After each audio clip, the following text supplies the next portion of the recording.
Hello, ladies and gents. Welcome to another video of Football Marshla. And I am your host, Qazi Adil. I am running solo this time around. We have been off for a while, but we're back, and we're back with the way Manchester United are back under Michael Carrick, a resurgent Manchester United, taking on Arsenal, going at the Emirates and defeating them. And let's talk about that for a little bit. Disregard the video quality. Enjoy the sound quality. I'm on the go. So disregard that because we don't have I don't have the equipment that is required. So to sound a little bit better or professional, but for now, we'll try to make it work with this.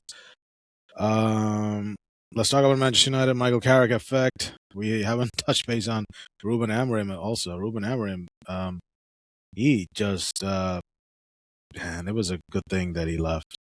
The reaction was, this is not going to work out. 3-5-2 never works out. I've been saying it for a long time. And exactly on the 20th game of his tenure in the Premier League, technically if you count the Grimsby game, it's 21. But 20th game, he gets the sack or he's fired. 21 is more ideal.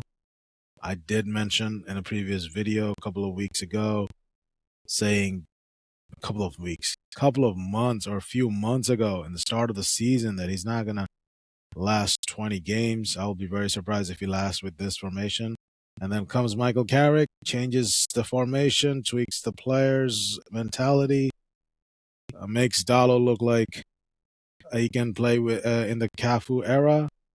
Luke Shaw getting help from Patrick Dorgu, makes Patrick Dorgu like Gareth Bale. We had a midfield crisis, brings back Kobe Mainoo in the center of the mid. And then that's it. Bruno plays as a number 10, sometimes as a false 9. 4-4-2. Outside of possession, 4-2-3-1. In possession, Casemiro doesn't have to cover that much ground. Kobe Mainoo helps him out alongside with Bruno and Dorgu and Ahmad. And he went with pace. He didn't go with the target man.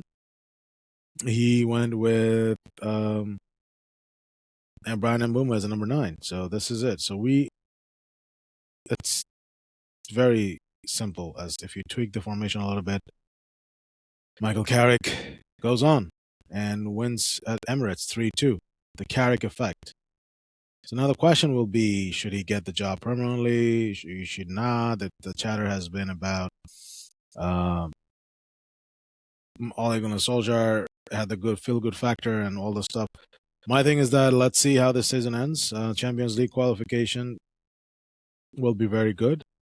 If he can do better than that, awesome. But at the end of the season,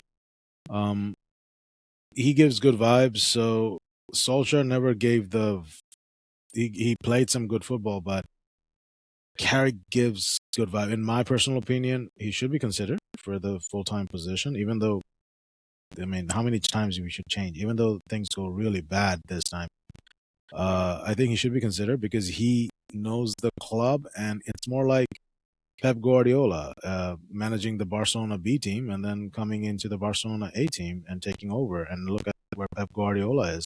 We're not comparing Michael Carrick to Pep Guardiola. Michael Carrick's record as a manager is not something to brag about. He took Middlesbrough to a 4th finish in the championship, and then I think there's a couple of times mid-table 8th, and then he got the sack the following season.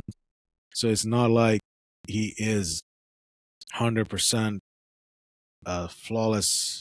He has a 100% flawless resume, but sometimes you have to go with what fits that particular club or particular situation. With all due respect, there's no long-term fix for Manchester United. Manchester United will not be improving unless there is a complete change of ownership. Glazer, Ineos, or whoever, Glazer either needs to sell the entire ownership to Ineos, or he needs to buy out the 70% or 73% that they they don't have. They have only 28% of ownership, or 27.7 or whatever percentage that is. There needs a full ownership change. That way, Manchester United can actually have stability and go and plan accordingly. But if we are stuck with this ownership, so there's going to be managers merry-go-round, but to get the results, I think Carrick should be considered. I don't think Thomas Tuchel or Roberto De Zerbi fits the profile. They're very volatile, and the personality clashes. They're not good. I mean, they can be good. They can win silverware, but when the going gets tough, the tough will get going. We've seen Amorim blowing up when the going got really tough. I mean, his record was nothing to brag about. So yeah, I think Manchester United cannot bring in a volatile personality. Something should be like Michael Carrick, a calmer personality, steadying the ship. Not as calm as Ole Gunnar Solskjaer, but when the need be, you can beat up the players behind closed doors, and the media never gets a hold of that story. So yeah, should be like that, and yeah, that's it. I guess Carrick should be considered. That's my take. Let's see how he does with Fulham and all the other stuff. But still, regardless of that, he can get a season. I mean, there's going to be manager merry-go-round, and after the World Cup in the summer, you think Thomas Tuchel, or Roberto De Zerbi, or I don't know, Carlo Ancelotti is not coming, so forget that. And even if he comes, I'm not sure he's going to suit it for the Premier League. He struggled with Everton. Remember that as a Premier League manager. So you need to have a squad to give the manager. You need to have the players to get the best out of these players. Carrick is the one. I don't think a De Zerbi. Look at De Zerbi. He lost. He got Marseille out of the Champions League. He's not. I don't think he's overhyped. Let's put it that way. Yeah. So let's see how Manchester United does without Patrick Dorgu for Fulham. It's going to be a really big test because Ahmad and Dorgu were helping out the fullbacks who are not great.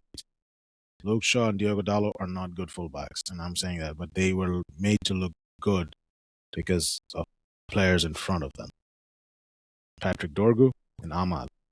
And I'm hoping that Patrick Dorgu will be replaced by Matheus Cunha, and I don't know if Cunha can do the stuff that Dorgu can. Athletic ability, speed, agility. Cunha can dribble and hold on to the ball, and he can score goals outside of the box. But we'll see. We'll see how this goes. All right, guys. Thank you so much for watching. We'll see you guys in the next one. We're going to be more content like this. Subscribe to the channel. We'll take care.